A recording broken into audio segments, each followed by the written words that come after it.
Belakangan ini nama Bjorka terus jadi trending di Twitter. Apalagi ia kemudian membuka grup Telegram dan banyak bicara di sana. Bjorka adalah hacker yang pertama kali beraksi kurang lebih 1 bulan terakhir dan semakin booming setelah postingannya di forum breaches.to, di mana dalam postingannya Bjorka mengklaim punya 1,3 miliar data terkait registrasi SIM card prabayar milik penduduk Indonesia. Hingga saat ini identitas asli Bjorka belum diketahui dan tidak ada yang mengetahuinya walau sudah banyak spekulasi tentangnya. Walau dalam setiap postingannya Bjorka selalu menggunakan bahasa Inggris, namun banyak yang menebak bahwa Bjorka adalah orang Indonesia. Terkait hal itu, Bjorka membuka dan mengungkap motifnya menyerang keamanan cyber Indonesia, yaitu atas dasar motif pribadi. Bjorka mengaku keluarganya pernah menjadi korban kebijakan Orde Baru pasca 1965 yang kehilangan status WNI.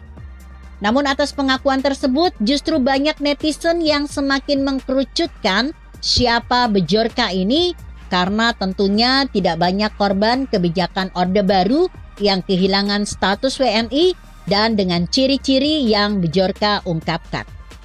Sejauh ini Bjorka menuliskan lokasinya ada di Warsawa, ibu kota Polandia. Dapat ditebak Bjorka memang ada di luar negeri, karena jika ada di dalam negeri, ia tidak mungkin seberani itu bereaksi. Apa saja yang sudah dibocorkan Bjorka? 1,3 miliar data SIM card, 150 juta data penduduk yang terdata di KPU, dokumen kepresidenan, Setnek, identitas pribadi Menkominfo di hari ulang tahun Johnny G. Plate, data vaksin beberapa pejabat yang menyebabkan terungkap bahwa Luhut B. Panjaitan belum menerima vaksin booster, identitas aktivis media sosial Denny Siregar, dan informasi mengenai dalang pembunuhan aktivis 98 Munir. Netizen yang awalnya senang dengan kehadiran Bjorka karena membuktikan bahwa keamanan cyber Indonesia memang sepayah itu. Namun kini sebagian netizen sudah mulai mencurigai bahwa kehadiran Bjorka hanyalah pengalihan isu politik, alias ia memang buzzer dengan versi lain yang lebih elit dari yang biasanya ditemukan di media sosial. Di tengah hiruk-pikuk ribut tentang perkara Ferdy Sambo yang tak kunjung menemui kejelasan dan kenaikan harga pokok serta BBM, Bjorka hadir. Bjorka sempat menanggapi tentang tudingan tersebut dengan mengatakan tidak mengenal Sambo. Namun dengan pernyataannya tersebut, bukannya malah tambah janggal. Untuk apa Bjorka menanggapi tudingan yang memang tidak penting jika memang ia hacker level besar? Bahkan hingga saat ini juga diketahui Bjorka terus melancarkan aksinya dengan hanya menyerang Indonesia, tidak negara lain. Bjorka adalah regenerasi dari V for Vendetta. Pada tahun 2000-an, V for Vendetta sangat ramai dibicarakan orang dan hingga kini menjadi simbol hacker. Ia adalah orang yang mengenakan topeng putih, topeng yang terinspirasi dari seorang ekstremis Katolik Roma, Guy Fawkes. Ini sering dipakai tim cyber anonim untuk menyembunyikan identitasnya.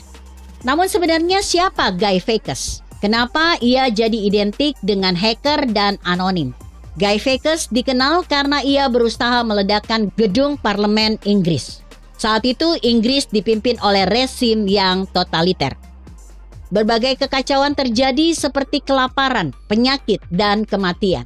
Semua sistem pemerintahan dikontrol negara, termasuk dalam memilih agama yang dianut oleh warganya. Saat rezim pemerintahan kacau, muncullah Guy Fawkes. Dia mencoba melakukan kudeta dengan cara meledakkan gedung parlemen Inggris pada 5 November 1605. Kisah hidup Guy Fawkes jadi film di tahun 2006 dengan judul V for Vendetta. Setelah itu, topeng V for Vendetta muncul di forum-forum internet dan menjadi simbol kelompok hacker, cyber anonim, dan protes anti pemerintah di seluruh dunia. Kembali ke Bjorka. Mungkin di masa depan, simbol hacker akan berganti dengan avatar Bejorka.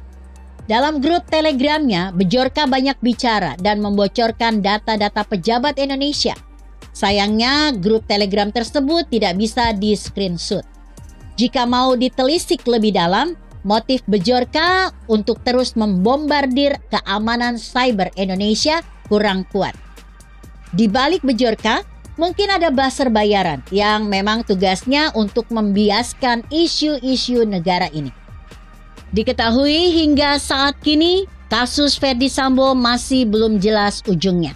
Jaksa Pinangki disunat masa tahanannya dan sudah bebas. Harga bahan pokok fluktuatif, BBM naik, dan Indonesia terancam mengalami inflasi. Sesaat perhatian masyarakat Indonesia kemarin tertuju pada Bejorka. Padahal beberapa data yang dibocorkan Bejorka itu bukanlah bocor, namun memang sudah tersedia di internet. Mahfud MD sendiri sudah mengatakan bahwa semua data pribadinya bisa dengan mudah didapatkan di internet. Walau esensinya bukanlah hal itu, Bejorka menyadarkan bukan tentang keamanan cyber Indonesia yang payah, namun tentang hal-hal lain. Pejabat ternyata banyak yang belum booster. Dalang pembunuh Munir dan lain sebagainya. Entah betul atau tidak, Bejorka memang memiliki motif pribadi dalam menyerang keamanan cyber Indonesia. Ia orang Indonesia atau bukan, Bejorka sudah menjadi pengalih isu di saat pelik. Kedepannya, data apa lagi yang akan dibocorkan Bejorka? Pasti akan menjadi kejutan. Begitu kira-kira. Artikel ini ditulis Mommy Fox yang disadur dari Kompasiana.com dengan judul Bejorka Cuma Pengalihan Isu. Bagaimana menurut Anda?